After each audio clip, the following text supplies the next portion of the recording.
Baik, sebelumnya perkenalkan, nama saya Raka Waludin dari Fakultas Tarbiyah Pendidikan Agama Islam semester 2. Di sini saya akan menjelaskan tentang apa itu sholat Jumat. Oh, sebelumnya saya dari kelompok 3. Di sini saya akan menjelaskan tentang apa itu sholat Jumat, bagaimana syaratnya, terus apa yang harus dilakukan sebelum sholat Jumat, terus syarat sah sholat Jumat, terus rukun dan syarat khutbah, terus hayat sholat Jumat, kemudian eh, orang yang boleh meninggalkan sholat Jumat. Baik, tanpa berlama-lama, mari kita langsung saja ke materinya. Pertama, seperti yang kita ketahui, sholat Jumat merupakan sholat yang ibadah yang dilakukan setiap hari Jumat bagi kaum muslim laki-laki. Jadi saat hari Jumat kita tuh terbiasa melakukan sholat Jumat, dimana waktunya itu adalah mengganti pada waktu duhur.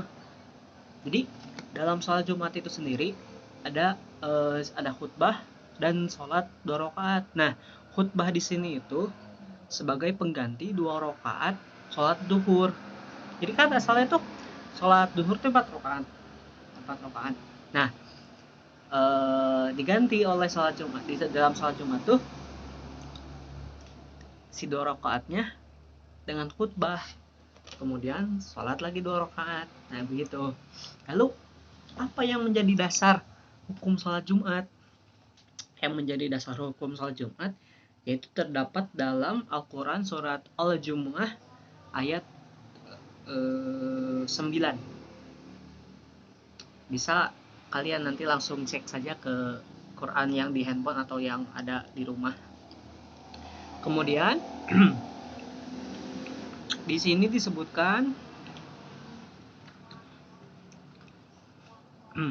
ada beberapa syarat sah sholat Jumat. Yang pertama, Islam.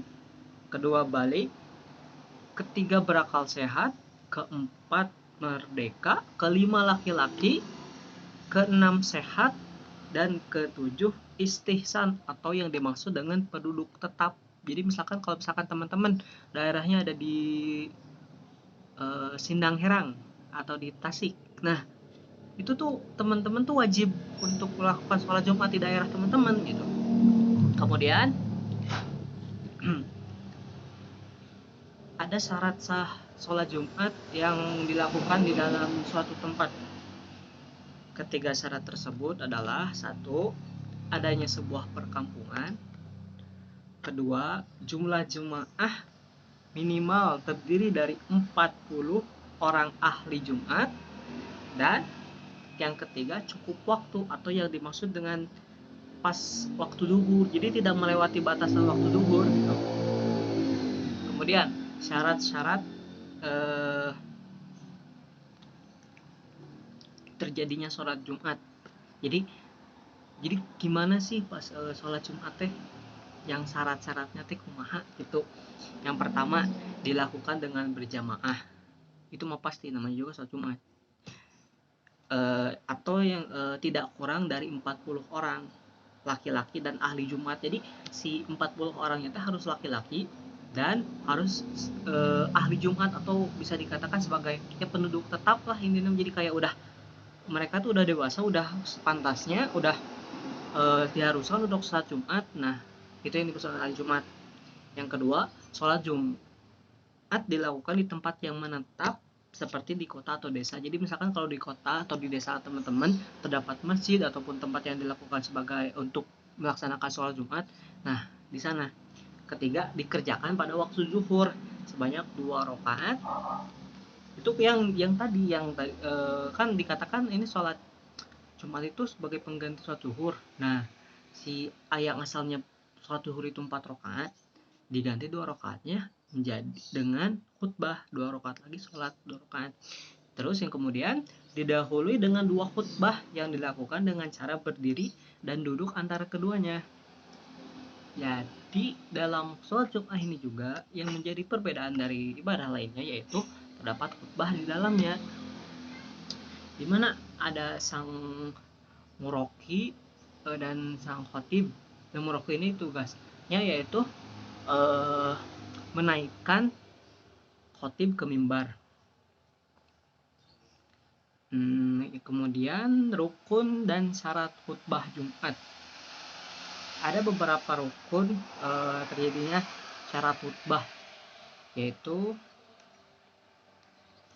membaca kalimat alhamdulillah, kedua membaca sholawat atas nabi, ketiga wasiat al-taqwa, keempat membaca salah satu ayat Al-Quran pada khutbah pertama atau kedua, yang selanjutnya mendoakan kaum muslimin.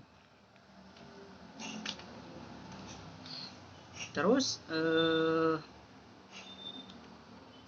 ada 10 syarat. Menurut Abdul Muti menyebutkan 10 syarat yang harus terpenuhi dalam khutbah 2. Ke-10 syarat yang dimaksud adalah yang pertama, bersih dari hadas kecil dan besar. Kedua, bersih dari najis, baik najis yang menempel pada pakaian, badan ataupun tempat. Yang ketiga, menutup aurat. 4, berdiri bagi yang mampu. Kelima, duduk di antara dua khutbah selama kira-kira tumaninah dalam sholat. Selanjutnya, berturut-turut di antara dua khutbah. Kemudian, berturut-turut antara dua khutbah dengan sholat Jumat. Lalu, khutbah disampaikan dengan menggunakan bahasa Arab. Tapi meskipun ini mungkin di tempat-tempat kalian kebanyakan khutbah ini disampaikan dengan bahasa Indonesia atau dengan bahasa daerah teman-teman masing-masing, tapi ini tidak untuk kemungkinan. Kemudian khutbahnya didengarkan sekurang-kurangnya oleh 40 orang. Kemudian khutbah dilaksanakan pada waktu zuhur. Nah, terus kalau misalkan sebelum kita sholat Jumat kita biasanya ngapain? Nah, ini termasuk ke dalam hayat sholat Jumat atau sesuatu hal yang dilakukan sebelum sholat Jumat atau sebelum berpergi sholat Jumat. Yang pertama, mandi besar atau adus. Yang kedua, membersihkan badan. Ya, ini termasuk mandi tadi, tapi ya mandilah. Ketiga, memakai pakaian serba putih atau memakai pakaian terbaik kalian, seperti halnya saat Idul Fitri atau ya. Kemudian memotong kuku dan memakai wangi-wangian. Nah, kan jadi kalau misalkan teman-teman punya parfum ataupun kukunya panjang, nah itu sebaiknya dipotong dulu sebelum berangkat ke masjid untuk melaksanakan sholat Jumat. Kemudian ada amalan-amalan setelah sholat Jumat. Ada beberapa amalan. Yang pertama, mengucapkan kalimat thayyibah, yaitu la ilaha illallah sebanyak 165 atau lebih, atau juga membaca surat Al-Fatihah, Al-Ikhlas, Al-Falaq, dan An-Nas masing-masing sebanyak 7 kali. Baik, dan yang terakhir, orang yang boleh meninggalkan sholat Jumat. Yang pertama, perempuan. Kedua, anak kecil. Ketiga, orang sakit yang sulit pergi ke masjid atau khawatir kalau pergi sakitnya akan bertambah. Keempat, musafir atau seseorang yang sedang dalam perjalanan. Kelima, orang yang mempunyai utang dan takut dipenjara sedang ia dalam kesempitan. Keenam, orang yang sedang bersembunyi karena takut kepada penguasa yang zalim. Ketujuh, semua orang yang mendapat uzur, yaitu yang diberi keringanan dari syarat untuk meninggalkan jamaah, seperti adanya hujan lebat, lumpur, udara yang sangat dingin, dan lain sebagainya. Baik, mungkin cukup sekian ya materi sholat Jumat kali ini. Untuk selebihnya kalian bisa mencari tahu lebih dalam lagi, karena yang saya paparkan kali ini hanya sebagai dasarnya saja. Akhirul kalam, wassalamualaikum warahmatullahi wabarakatuh.